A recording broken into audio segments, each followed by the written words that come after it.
అందరికి నమస్తే. సంక్రాంతి సీజన్ మొదలైంది కదా, కైట్స్ ఫ్లై చేయడం స్టార్ట్ చేశారా?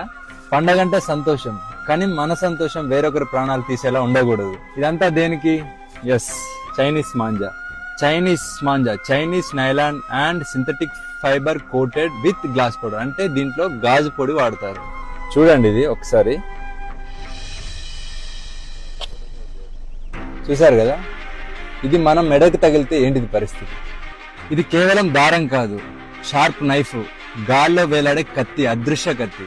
2-వీలర్ రైడర్స్ కి, యానిమల్స్ కి, బర్డ్స్ కి ఈ చైనా మాంజా తగిలి డీప్ కట్స్ జరిగి హెవీ బ్లీడింగ్ జరిగి ప్రాణాలు పోతున్నాయి. వీటి వల్ల చాలా మంది జీవితాలు నాశనం అవుతున్నాయి. ఒక్క చిన్న సరదా ఎన్నో కుటుంబాల్లో తీరని శోకాన్ని మిగులుస్తుంది. ఇది నాన్ బయోడిగ్రేడబుల్, ఇది భూమిలో కలవదు, ఇది బ్యాండ్ థ్రెడ్.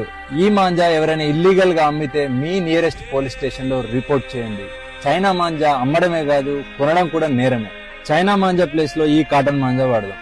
మరీ ముఖ్యంగా ట్రాఫిక్ అండ్ పవర్ లైన్స్ లేని దగ్గర ఓపెన్ గ్రౌండ్స్ లో మాత్రమే ఫ్లై చేద్దాం. పిల్లల్ని మాత్రం మీ ప్రెజెన్స్ లోనే కైట్స్ ఫ్లై చేయనివ్వండి.